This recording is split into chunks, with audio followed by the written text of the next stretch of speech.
Just tell it to call you Billy. Okay, so huge apology. I got really sick last week for a couple of days, and then I got so behind in work. I have not been able to get in here and do a review.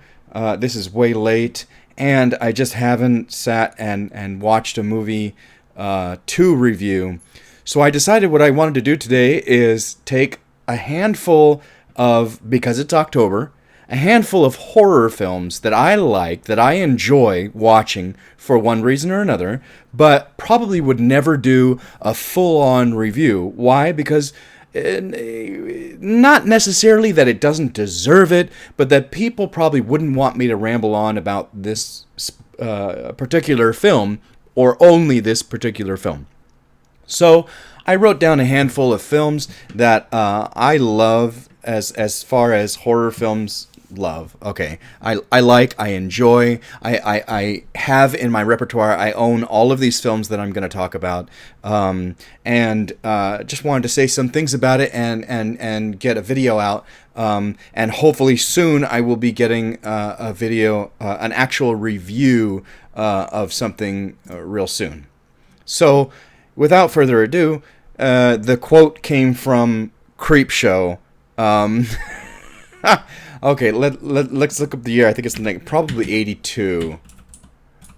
I may be wrong about that. No, I was right. Holy crap. 1982. I was pretty good. Okay, so I love Creepshow. This is, and I've said before, I love, Stephen King is one of my favorites, absolute favorites. I have all of his books. Save two that are really expensive, but let's move on. Creepshow was written directly for the screen. Work with George Romero. Such a fun film. And yes, I like the second one, but the second one is not nearly as good as the first one. And when I watched the first one, I realized there's nothing about the first one. There's no story that I'm like, ugh, I wish this would kind of let's just get through this. Like in the second one, there are stories where I'm like, ugh, okay, let's just get through this. But Creepshow, the original 1982, there is not a single story in it that I feel like that. I just love every single one. I think they're just so fun. So it's funny to see Ed Harris. Wow, so thin and so like not Ed Harris. And then Stephen King, he's meteor shit. Jordy Verrill, you lunkhead. He does such a great job. And he probably looks at that and hates it or thinks that he was ridiculous. I love it. I think it's fantastic. I think he did such a great job. That's one of my favorite ones. I would have to say, not because I didn't like it, but simply by putting things in order. The one that lands last for me, honestly, is the Danza Nielsen one, the people coming back from the ocean or whatever. I like that one. I do like it. It's not that I don't like it. I enjoy it very, very much. Like I said, there's not a story in this one that I don't enjoy. It's just by default, if I put these in order, that one ends up last. But like number one is really hard for me because I love The Crate. Absolutely love The Crate because it's the one that, for the most part, tries to be as serious as possible. And then I love the last one with the fucking cockroaches with E.G. Marshall. He is so brilliant. I love him so much. And he's so fantastic and wonderful in this one. I just love watching that one. Mrs. Katzentremor, who gave you my private number? I'd like to fire him. That's a really good one. I like Creepshow a lot. So if we're trying to stick with Stephen King for a little bit, let's talk about Pet Sematary, because I'm not going to do a full review, because honestly, if you go back and watch it, it's like, wow, this is like, looks like a bad made-for-TV movie. On the overall, there are parts of it that I love, the original. I honestly was looking so much forward to the remake and just hated it. Just hated it. And I'm just going to move on because I'm not going to say what I didn't like about it. I did not read the story before seeing the movie. The original movie, when did it come out? The original movie came out in 1989. Okay, I wasn't even about to try because I had no idea. Okay, so 1989, the original movie came out, and I had seen it plenty of times before I even tried to watch them, or before I even tried to read the story. I do enjoy the story, and I like that certain things. Oh no, that's about something else later on. Certain things got better. Okay, I do enjoy. The story did a great job. I love the book. The book is great. The movie, there are parts of it that I really, really enjoy. As corny as it is, who's the sister in the Zelda. The sister in the ad. That part is so good. I'm not in love with. Is it Denise Crosby? I'm not in love with her performance. I'm not saying that she's super bad. It was a performance that I did not love. But that part when she's talking about her sister is so riveting, is so good. And I remember reading it and going, holy crap. So reading it was really, really cool. But like then watching her like go through it, it was a really cool part. I love that part. There's a couple other parts I want to talk about. When Gage gets hit by the truck, oh my God, that is done so well in the original 1989 version. With the clips. So I love. There are certain times when you watch like a parent suffering through their child's death or realizing their child's death. You know, Godfather 3 is one of the most, whether you've seen it or not, is probably one of the most prominent ones because when Al Pacino's character finds out that his daughter dies and that silent scream on the steps is so amazing. Like, I don't remember shit about that entire movie, but that scene is like burned in my memory. It was so brilliant and so wonderful. And I wanted Mystic River. I wanted that scene to be that for me. But every time I think about that Mystic River when Sean Penn, I just think, wow, that was overdone. It was just overdone. Just no. To a degree, sometimes I love it, and sometimes I'm just like, most of the times I'm just like, oh my God, this is just way overdone. And you know, whether the director wanted it, or Sean Penn went that deep, I just did not appreciate it as much, not nearly. But it's that same like being torn apart, and I think that Dale Mitkoff does such a great job when Gage gets hit and that scream, that no, when he sees him. And I love the editing and the directing because the cuts of like him, you know, the pictures of him washing, you know, when he's a baby and giving him a bath and all, it's great. It's so fantastic because you get the connection, even though Gage was only 5 years old or 6 years old or whatever. He was less than that. He was 3 years old or something like that. 2 or 3 years old. He still had that gut wrench, that child being torn away from you, and you felt it. You felt it. It was so good. So good. And the shoe, you know, everybody remembers the shoe. That was definitely in the book, and I loved it, the shoe falling. And the last thing I wanted to say about Pet Sematary, I mean, I could talk about Pet Sematary a lot. Fred Gwynne is just amazing. I love him. He so embodies that character so well from the book. And when I was reading the book, all I could hear was Fred Gwynne, you know, his voice, his mannerism, his everything. But the last thing I wanted to say about Pet Sematary before I move on is that kid. Oh my God, what is his name? Miko Hughes. Oh my God, the laugh. Oh my God, when he laughs, it just creeps me out. I play with John, I play with Mommy, and now I want to play with you. It's just perfect. It's so much.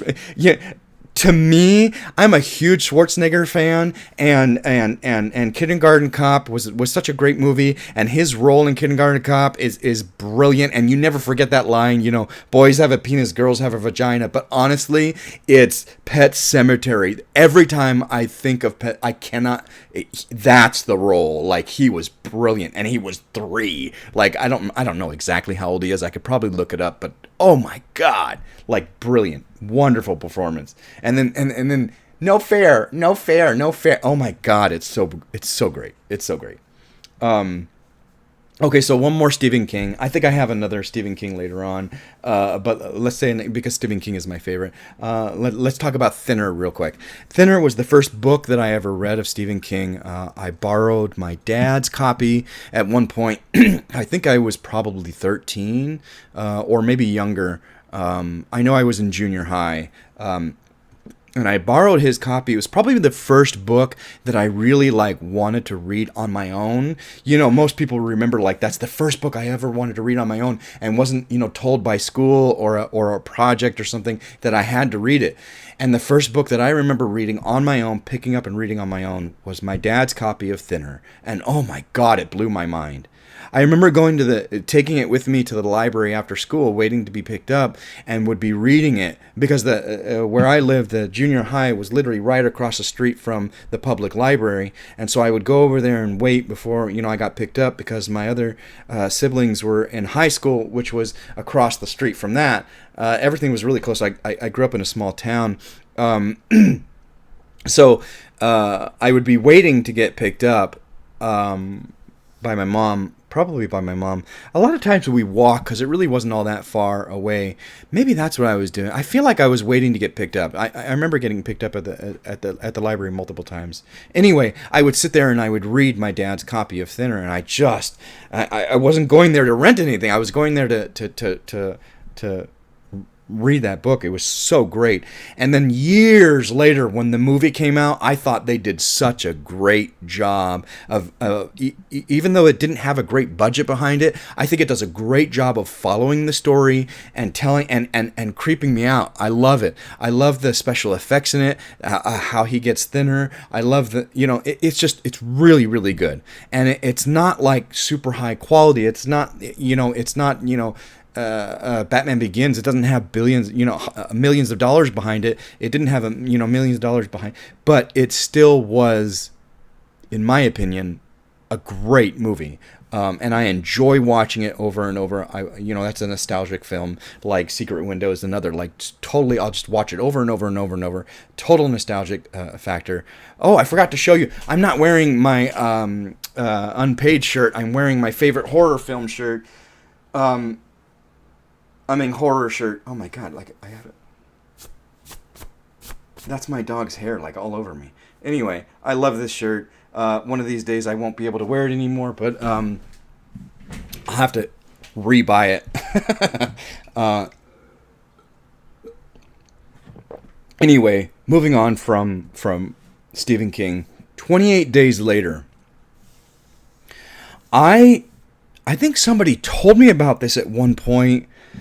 I did not watch it when it first came out, and I think it was more or less independent. I love how gritty it is. It feels real. Now, okay, what's the Cloverfield, where it's handheld and it feels like somebody's been recording it on his phone or a handheld cam, more or less phone. And Blair Witch kind of started that whole thing. Blair Witch just made me sick. I couldn't watch it. I tried to watch it in the theater. It made me motion sick. Just couldn't get it. But when Cloverfield came out, I could watch it, and it was the same type of thing where it's like somebody's just recording it on their phone, and I enjoyed that a lot. I loved Cloverfield. It's another one that I own. 28 Days Later gives that same feel without the handheld. it gives me that same like gritty, like somebody's just recorded this, instead of like, and I get that, there are parts of it that definitely feel like studio shots, absolutely, like somebody set that shot up, absolutely, but it feels more like a home video because of the grittiness, because of how they did it. I love that one. It's done very well. There are some real tense moments in that. Cillian Murphy is great. I knew Cillian Murphy before I had seen that, so I definitely did not see it when it first came out. And Brandon Gleeson. I love Brandon Gleeson in almost in just about anything, everything I've seen him in. I think he's fantastic, and I loved him in this film. He was very much a like the father figure type of guy. I liked him in that movie. Brightburn. Okay, so I have the pop up there. Right there. He's up there. I don't know why I love this movie so much. I could watch it over and over and over. It is definitely one of those rooting for the bad guy movies because, spoiler alert, I forgot to give my little disclaimers. These movies or these videos are completely unedited, unfiltered, so whatever comes out of my mouth is what comes out of my mouth, and I will definitely say adult things, so if there are kids in the room, have them leave. These are completely unedited, so whatever I say is what I say, and sometimes, absolutely, I will give spoilers away, and I will try to put... I will put a list underneath this video that will show all the movies that I give spoilers away, those that I quote, and those that I simply just mention. You don't have to worry about spoilers, but definitely a big spoiler for Brightburn. I love movies that the bad guy wins, and this is totally like, there is no ambiguity whatsoever. This is a movie about... the premise, I remember when the movie came out, the whole premise was, what if Superman went bad? And I get that he's not Superman. Brightburn is not Superman. He doesn't have the same powers. They're very close. They're very similar. But that was the whole idea behind making this movie, was what if Superman went bad? And so I love to watch this and root for you are rooting for the bad guy. At least I am. I mean, I guess not everybody would do that. But with Brightburn, absolutely. I am rooting for him. What is his name? Brandon. I am rooting for him 100%. 100%. And I want to be on his side. And I want, I love... Oh my God, it's so good. Especially when he cuts loose and you're just like, oh my God.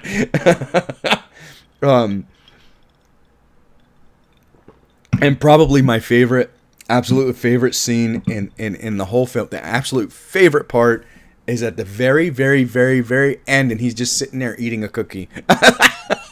And nobody suspects it. And he's just chill, sitting on the ambulance eating a cookie, and just like, yep. As much as I love that film, and there are so many great parts of that film, that little scene where he's just at the end, and nobody suspects that it was him, and he's just sitting there eating a cookie, chilling. And I'm like, yeah.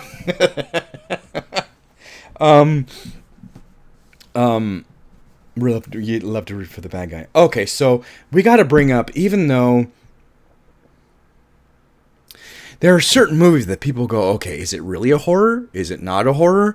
Is this a Christmas movie? Is this a Halloween movie? The Nightmare Before Christmas, everybody is like, is this a Christmas movie? Is this a Halloween movie? When do you watch it? Do you watch it both? Die Hard. Is Die Hard a Christmas movie? Is it not a Christmas movie? Is it just an action movie? Lethal Weapon. Is Lethal Weapon a Christmas movie? Is it not a Christmas movie? Who knows? So there are certain movies that, the Planes, Trains, and Automobiles. Absolutely unambiguous. This is a Thanksgiving movie. This is about trying to get home during Thanksgiving weekend. Absolutely. Scent of a Woman. My brother loves eats and treats. That's my brother's favorite line, eats and treats.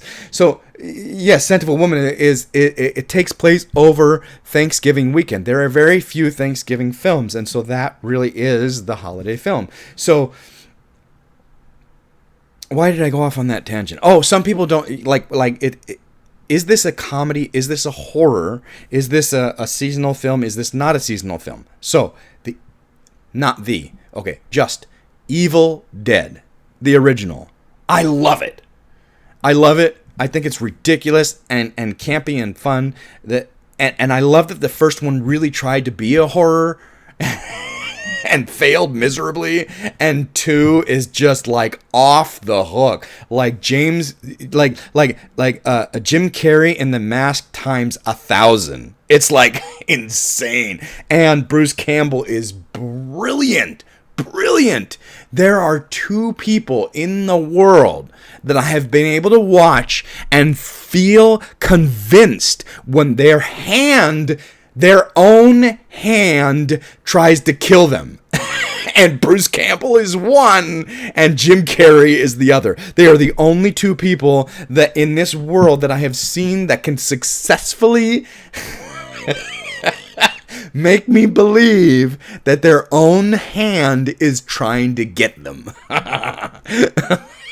And it's fantastic. You know, Bruce Campbell is out of sight in these films. And then obviously, you know, Army of Darkness is just great. You know, I have several. I have probably 2 shirts, or 1 or 2 shirts that are Evil Dead related. It's just, they're just fun, ridiculous films. They started out as horror. People talked about them as if they're horror films. I think they're horror films, even though they are comedy.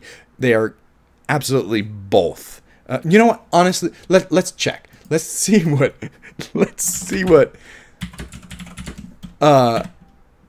IMDb says. Evil Dead 2, Dead by Dawn. Oh, okay. Yes, good. IMDb says comedy, horror. They put comedy first. Okay, that's fine. I'm fine with that. Comedy, horror. And I'm assuming Army of Darkness is the same.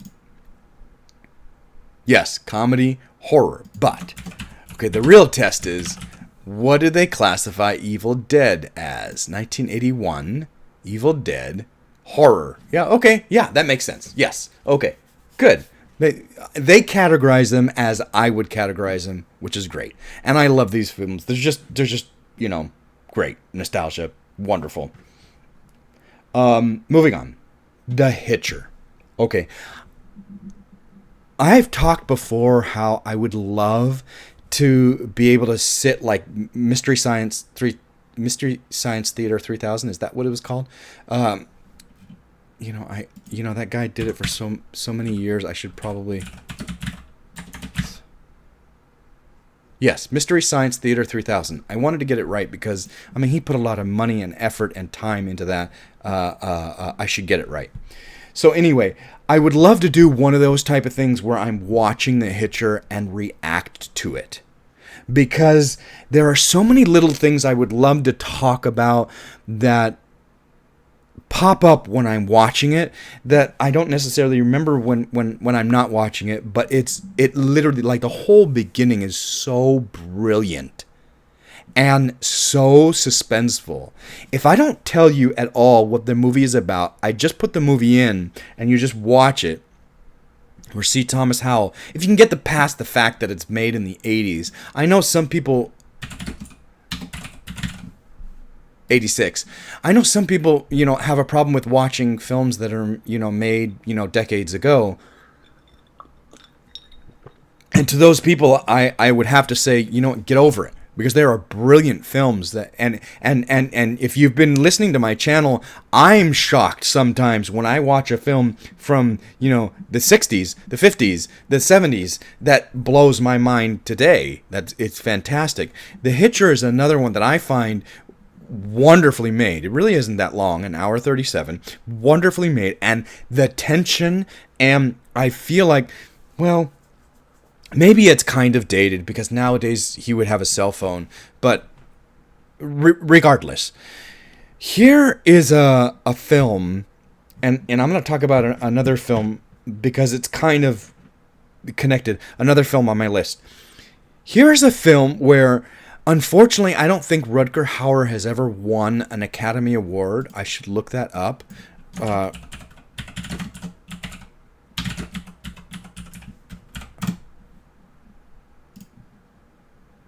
I don't think he's ever even been nominated, which is kind of sad because he is a brilliant actor. He really, really is. If you watch some of his films, he just had the unfortunate he wasn't cast in great films that were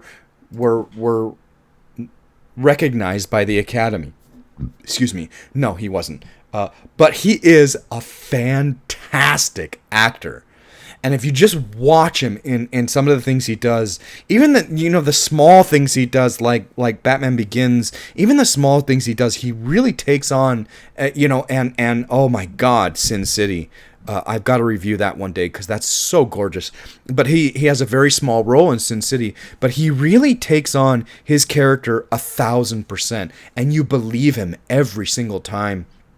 And this movie is zero exception to that. Zero. He is so amazing in this movie, The Hitcher. It creeps me out. And the beginning, the whole first, I would say 20 minutes is a testament to his fantastic acting ability and his committing to this character that creeps me out. Like, holy shit. That whole beginning, like I said, if you just watch this, if nobody told you the title, nobody told you what it was about, nobody told you it was 1986, and just put the movie in and you sat down and started watching it, see Thomas Howell grabs this car, he's going to drive it from I forget where to like San Diego or something like that. So he's driving it across country or something, and he's falling asleep at the wheel, and he sees, I think it's in a storm or something like that, and he sees this guy hitchhiking, so he pulls him over, try to keep him awake. I mean, that's partly what he does. He's trying to keep himself awake while driving. And that whole, I just can't say enough, And the reason why I said I was going to bring something else up is because, unfortunately, Rutger Hauer has never been nominated or won an Academy Award. But Russell Crowe has been nominated multiple times and has won an Academy Award. And when he did Unhinged, holy shit. Like, this...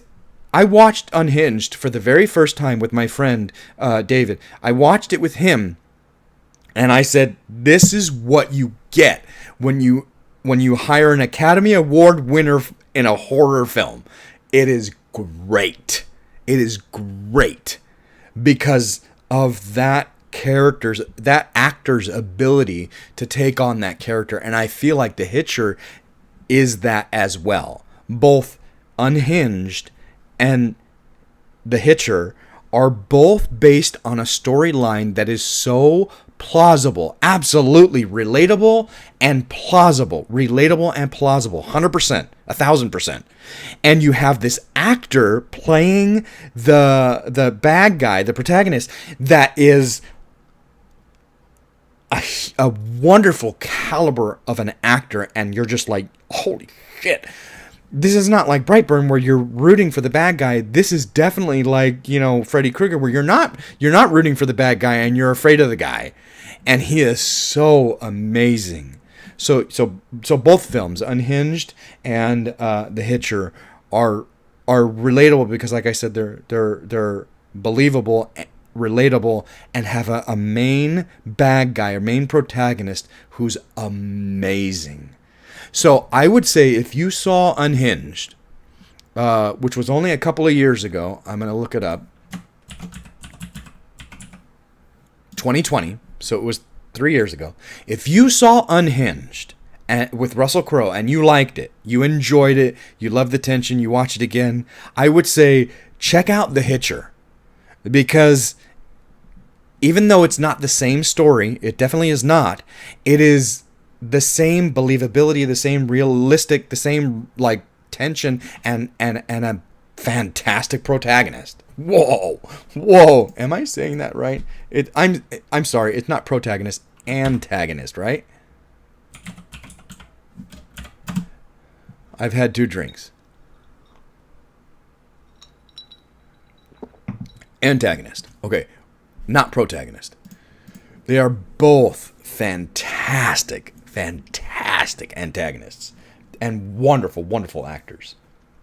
The next movie on my list is Hellraiser, the original. What was it, 82? '87, way later than I thought. Ooh, I thought this movie was like early '70s. It's not. Okay, interesting. Okay. I like Clive Barker. You know, there's a movie I love that Clive Barker did that I wish I owned, and I don't know why I don't own it. I'm going to look right now. I think I know why I don't own it. Hold on.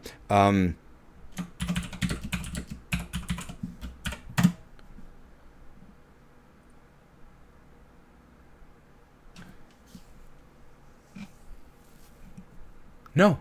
There's no reason I don't know. There's no reason why I don't own this. Okay, so this movie is called Lord of Illusions. I love it. I think it's fantastic. It's creepy in the right parts. Would I say it's horror? It's horror adjacent. What does IMDb have it? It's horror adjacent, but would I say it's horror? Okay, yeah. IMDb says it's horror mystery thriller. Okay, fine. I love it. I think it's fantastic. The reason I bring that up is because Clive Barker is amazing. I love him. He does such great work. He has such a great mind that Lord of Illusion has. I don't know why I don't own it, but I do own Hellraiser, the original Hellraiser. And I love Hellraiser. Oh my God. It is so, even today, by today's standards, I love it. I love seeing the special effects when the guy is growing in the attic. I do wish that they would remake this film. But it takes a certain kind of director. I would be very cautious about who you let remake this film, because I want it to be realistic, and the only things that you change are the things that didn't quite work in the original or are outdated in the original. Okay, but this could be such a great, if somebody took it serious, absolutely serious, and didn't change a whole lot, this could be a fantastic horror movie nowadays, a remake, a wonderful remake. And I want to see, a couple of years ago, maybe it was a couple of years ago,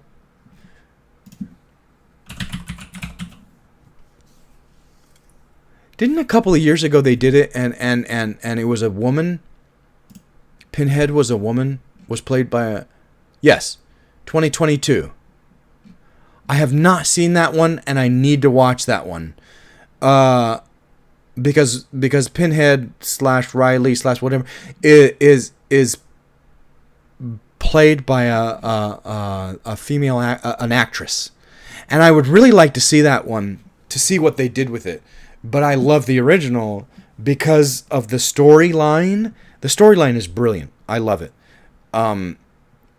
I think parts of the original are a little campy, especially at the end when, you know, the forces are coming to get her, and the special effects are, I think the makeup. Okay, so let's separate special effects and makeup, because the special effects, like the electricity coming out of the box, is it's bad, it's outdated, it's dated, it's 87.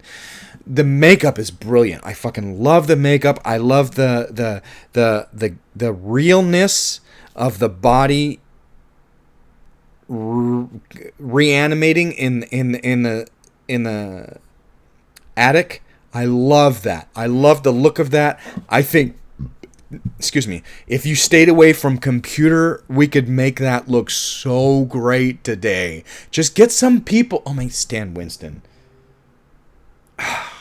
I miss Stan Winston because he wanted to make tangible, beautiful. He did. He didn't want. He did. He made gorgeous, tangible, real special effects stuff, and didn't rely on computer that, in my opinion, and I've said this over and over and over, the computer just looks like cartoon. It looks fake. It looks bad. But when you have something real and tangible, it's amazing. Did Stan Winston work on this? It would probably take me too long to find out. Hellraiser, Stan Winston.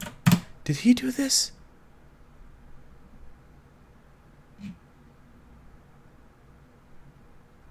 Okay, I don't want to take too long. I don't know if he did Hellraiser or not. He's done some beautiful work in his he did some beautiful work in his time. Thank you, Stan Winston, for your contribution to the film industry. May you rest in peace. Thank you. But this movie, I love the reanimation of the guy in the attic. It's so gorgeously done. And if somebody today were to take on that and make it real instead of relying on computer, it could be such a fantastic film. And stick with the original story. Don't change the original story, because the story is great. It's fantastic. You can update a lot of other stuff. There's a lot of stuff that could be updated, absolutely. But don't fuck with the story. Like, keep the story the same and make the special effects real instead of fake, you know, and it could be wonderful. It could be wonderful. Okay, next on the list is Ma.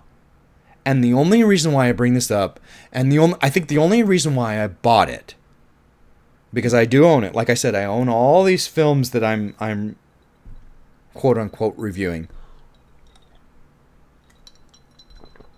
I bring up Ma. I watch Ma. I enjoy Ma. Because Octavia Spencer is out of this world. She's so good. Wow. Please tell me she's been at least nominated for an Academy Award.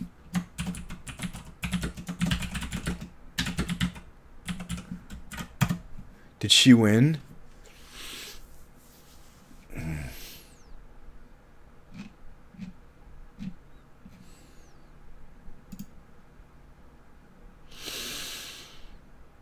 My internet is slow tonight, and I don't know why. Octavia Spencer. She did win an Oscar for The Help. Oh, damn it. You know, unfortunately, I have not seen that. And that's one of those ones that I keep I need to put it on my list. I need to watch it because so many people say it's so wonderful, and she won an Academy Award for it. Yeah. I love Octavia Spencer. And it's one of those actresses where I didn't realize I had been seeing her forever. Like once you see them and you start going, oh, it's Octavia. Octavia Spencer becomes in your mind when she becomes a name instead of just a face. Then you're watching all these old films and you're like, holy shit, she's in that, and she's in that, and she was just a nurse in A Time to Kill. She was just a blah blah blah and blah blah. She's fantastic. She's such a great actress, and Ma is like a testament to like how she can be, two different people at once, and totally believable and creepy. And it's the Kathy Bates Misery level of whoa, like holy shit. Honestly, if you have not seen Ma and you like Misery, watch Ma, because it's the same level of holy shit, this character's unhinged and this actress is amazing. So I definitely akin those two. Even though Ma, story-wise, is not as good as Misery story-wise, Misery is, fantastic. Stephen King. Again, Stephen King.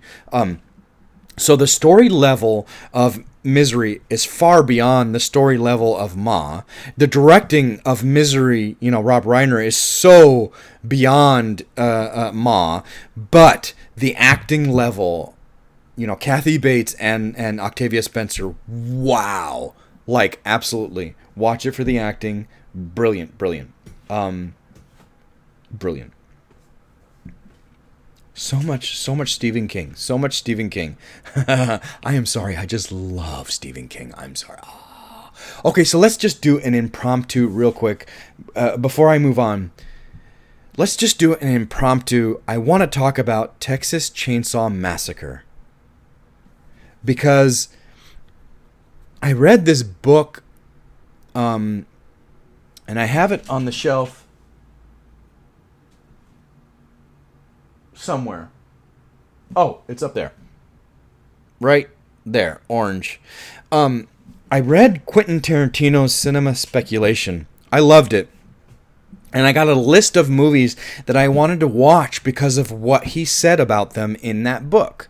And one of them was the original Texas Chainsaw Massacre, which I had never seen. Never. I'd seen the remake with...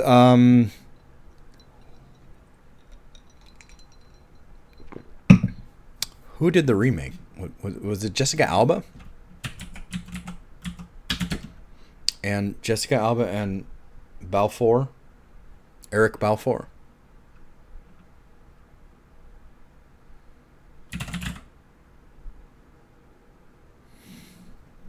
Oops, why is this not... Texas Chainsaw?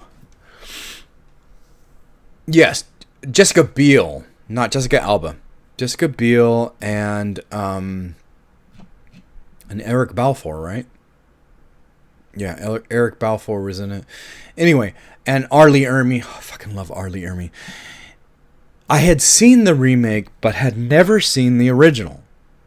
And Quentin talks about he talks about so many movies in that book. That book is fantastic. If you enjoy cinema, and you like listening to other people's, if you like listening to me, if you like listening to other people's ideas about film and their thought about film, I would say definitely pick up. It's an easy read, quick to go through.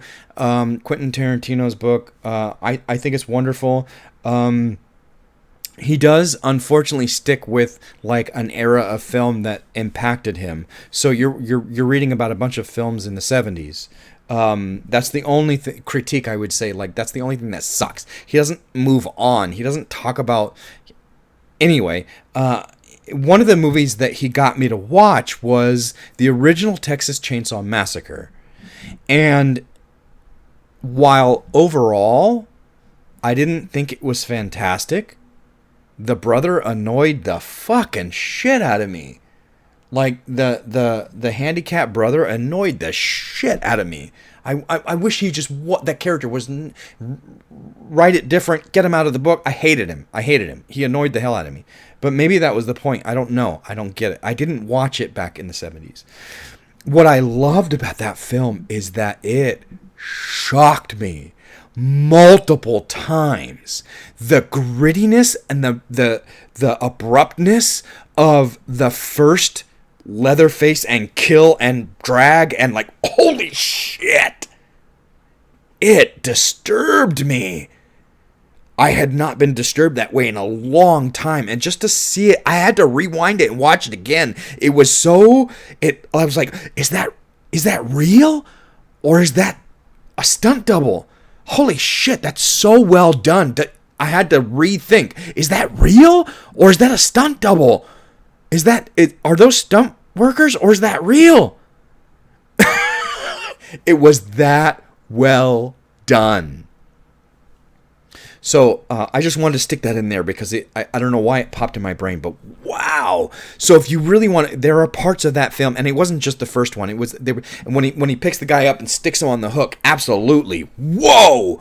Again, I was like, holy shit! It looked so real. I was like, is this real or is this stunt people? I don't know. But the original had such a grittiness and a realness to it that the following ones just don't.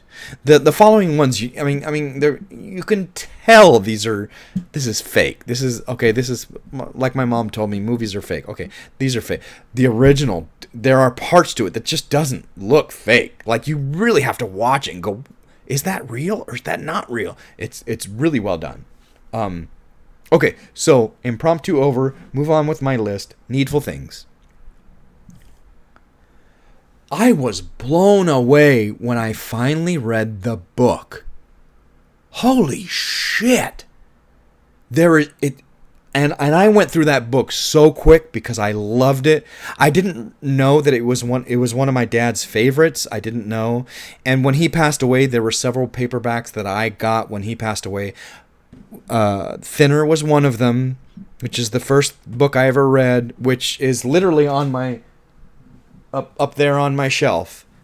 The original, the first book, like I said in the beginning of this video, the first book I ever read on my own, it's up there on the shelf. The other one was my dad's paperback copy of Needful Things. And I didn't know that that was one of his favorite books, but then I found out it was. And when I read it, I was like, holy shit, okay, he's right. It's so well written. And there's so many pieces to it that come together. Wow, how the hell did you keep track of that? Stephen King is a master. And the movie, I had seen the movie so many times before reading the book, but the movie is great. Now, okay, I talked about Ed Harris being in Creepshow. Ed Harris is more Ed Harris in Needful Things, and he's brilliant. I love him. And Bonnie Bedelia is wonderful. I love her. She's great in this movie. But I've got to say, and Amanda Plummer, oh my God, Amanda Plummer blows me away in this movie. She's so great in this movie. If you love her in Pulp Fiction, like, watch her in... this is why Pulp Fiction like shocked me, like her character in Pulp Fiction shocked me, is because she's so mild and meek in Needful Things, and in what was the Fisher King, and the stuff that I had known her before, and then seeing Pulp Fiction, I was like, holy shit. But anyway, in Needful Things, Amanda Plummer is great. She's fantastic. But what is outstanding about Needful Things, in my opinion, what is outstanding, Max von Sydow. Okay, I think he's a brilliant actor. I love watching him. When I watch Conan the Barbarian, I literally have to rewind and watch at least 2 or 3 times his part. Oh my God. It's just, not only are the lines, it's brilliantly written. I'm talking about Conan the Barbarian. Not only are his lines brilliantly written and speak to the heart and are amazing, but he performs it over the moon. Brilliant. Wow. Max von Sydow in this, and Conan the Barbarian. Whoa. Holy shit. Okay, but in Needful Things, let's get back to Needful Things. Needful Things, here is this fantastic, and I mean fantastic, depiction of what Satan should be, is, at heart, plays. It's brilliantly written, the character. But then Max von Sydow as the devil? Okay, I love Al Pacino in The Devil's Advocate. He is brilliant.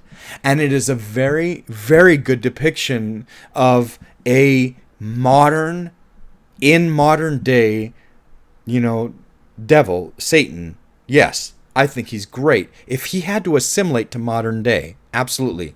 But Max von Sydow is, I'm not assimilating to shit. I am who I am. I'm going to do what I do. This is how I do. That is Max von Sydow in Needful Things. That is Satan not trying to hide who he is. Holy shit. That's brilliant. Brilliant. I love that depiction. And I would love to... I probably shouldn't say it here. I won't say it here. Why? Because I really want to do it. When I start making film, there's something I want to do that's related, and I'm not going to say it here. Why? Because somebody else will take the idea from me, and I'll be pissed. So I won't say it. Moving on. Pumpkinhead. Why? Why Pumpkinhead? I've already said why Pumpkinhead, but in a roundabout way. I bring up Pumpkinhead, and I better not be wrong.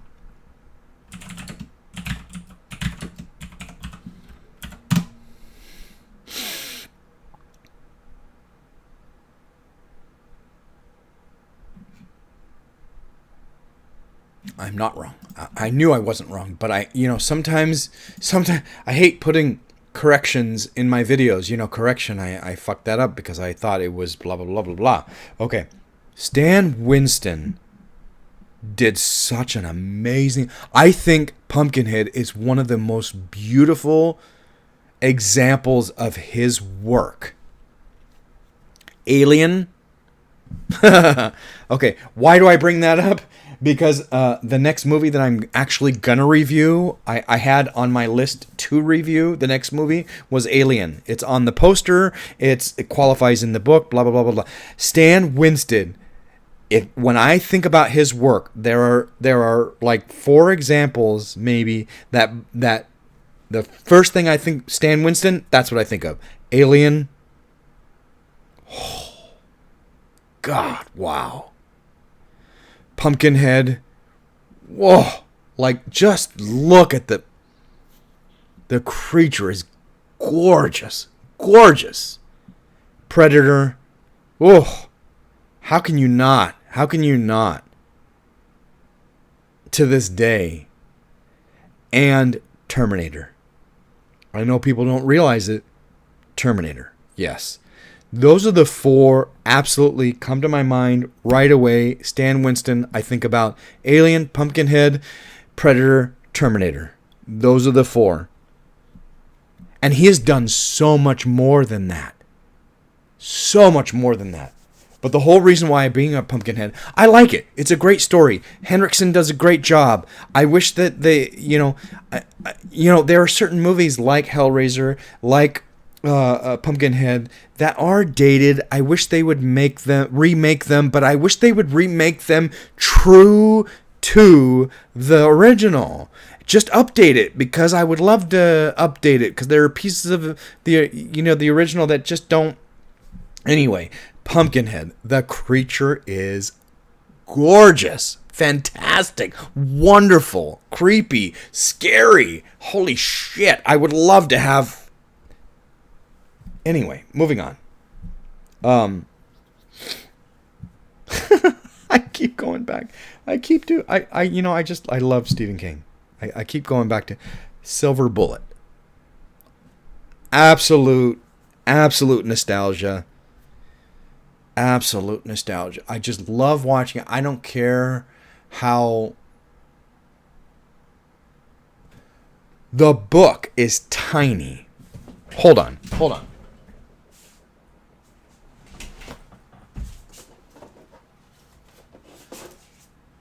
Okay, I don't know how I looked when I just stood up, but I'm wearing boxers, not shorts. I didn't think I was gonna stand up. Okay, so the book is tiny, and it literally is kind of like a children's book. It's almost like a children's book. Okay, it's fucking amazing, and it's called Cycle of the Werewolf instead of Silver Bullet. It's brilliant. I love it. And honestly, the tone is the same in the film. And I didn't realize that until I had bought this. I had seen Silver Bullet, I don't know how many times. I can't tell you how many times I've seen Silver Bullet. And I only bought this because it was hard to find, and it really was. It was quite expensive because it was hard to find and rare. Because I wanted everything on hardback. I think on paperback you could probably find it semi-cheap. But anyway, when I did find it, it was expensive. When I bought it, probably about 5 years ago, maybe less, I was blown away by the fact that the tone of both the movie and the book are the same. And it's so well done. It's so great. I love it. It's great. And a couple of things I wanted to bring up. Corey Haim. I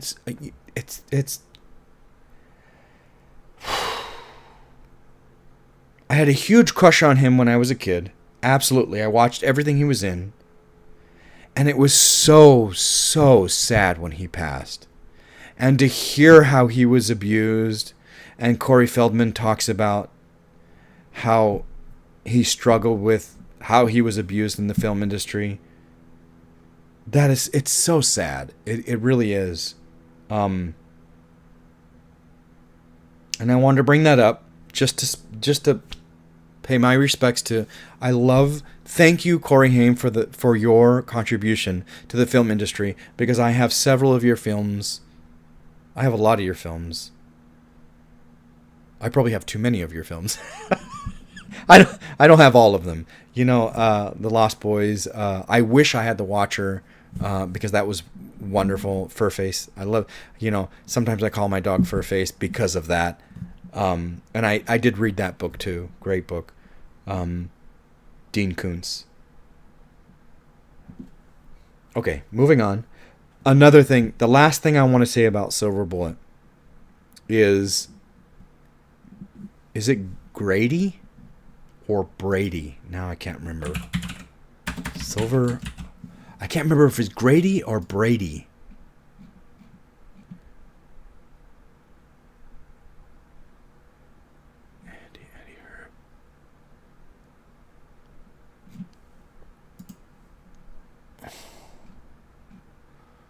Brady.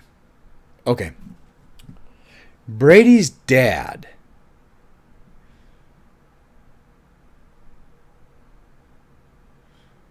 Herb Kincaid, played by Kent Broadhurst. If you've never seen Silver Bullet, that's fine. It's definitely dated. It's kiddish to a degree. It is definitely kiddish. It's definitely, Stand By Me. It's definitely Goonies type of kiddish. If you don't want to watch the whole film, don't. But what I would say, and what I would love to just put in this video, is the part where Kent's character Herb, I just lost it. What's his last name? Kincaid? Herb Kincaid. What I would say is I would watch the part where after his son gets killed by the werewolf, and they're talking about going and the town is we're gonna go get him, like the killer, and the sheriff is saying, Terry O'Quinn's character, the sheriff is telling them not to do that. It's private justice, blah blah blah. That private justice, blah blah blah, whatever. That scene, Kent is so amazing. Kent Broadhurst. That is a performance that deserves to be in one of those YouTube, one of the best scenes, brilliant acting, blah, blah, blah. You want to put it, brilliant acting. Oh my God, Kent Broadhurst in that part where he talks about private justice. I just buried my son. You want to talk to me about private justice? I don't even want to try. It's so amazing. If you don't watch the whole film, I would say just watch. If you appreciate great acting, watch that scene, because Kent Broadhurst is brilliant in that scene. The anguish. Ugh. He's that. Enough said. Wow. Enough said. Last movie on my list. And I'm going to look up the year before I mess this up. And, maybe one of these days I'll review this. 2010. The Wolfman. With Benicio del Toro and Anthony Hopkins. Who else was in it? Emily Blunt. Asa Butterfield is in it?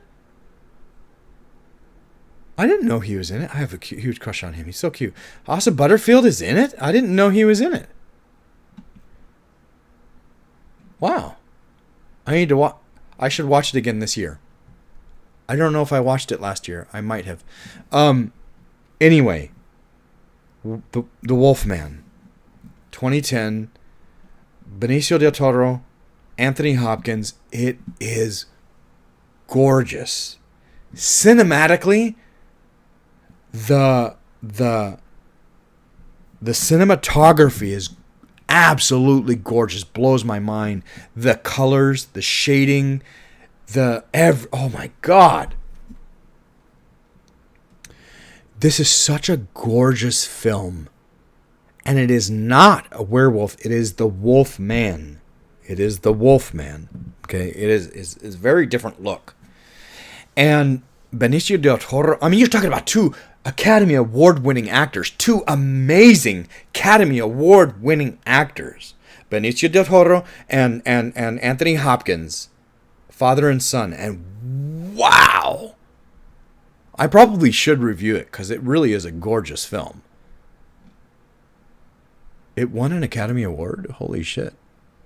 I'm looking on IMDb. It did. Makeup. Well, good.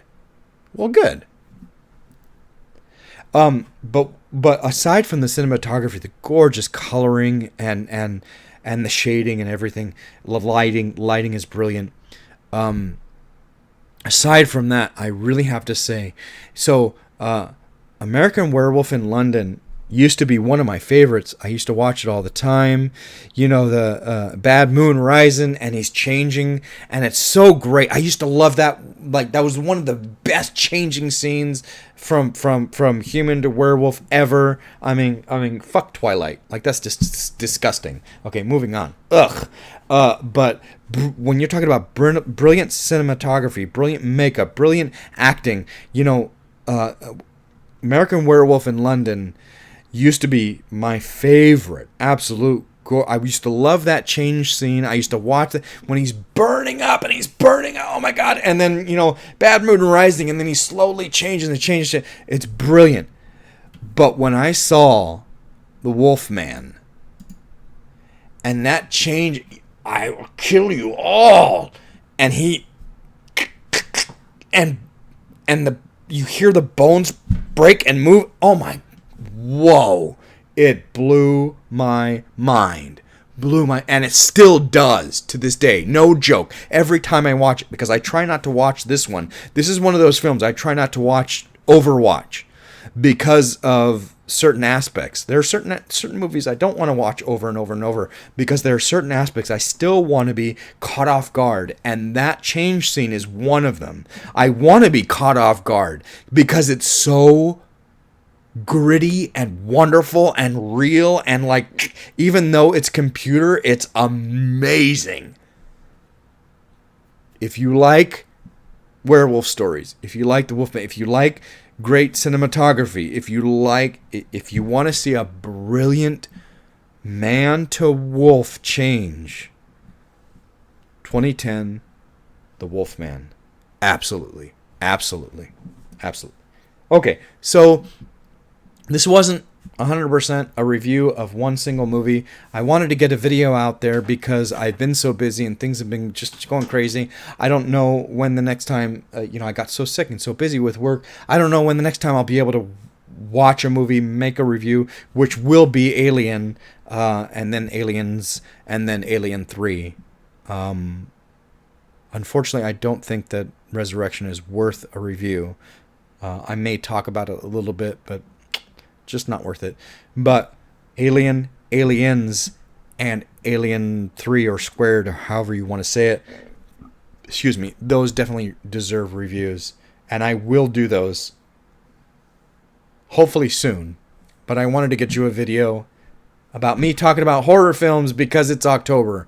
It's the season of horror films. So go watch one of the movies in my review, or watch something completely else. Watch your favorite horror film. I love the summer of '84. I love watching, World War Z. I love watching, oh my God, The Purge. Oh my God, yes. I love watching, Saw. I love watching. There are so many fantastic horror films, but here is just a list of a few that I won't necessarily make a whole review about. Actually, now that I think of it, I probably will do a whole review about the Wolfman.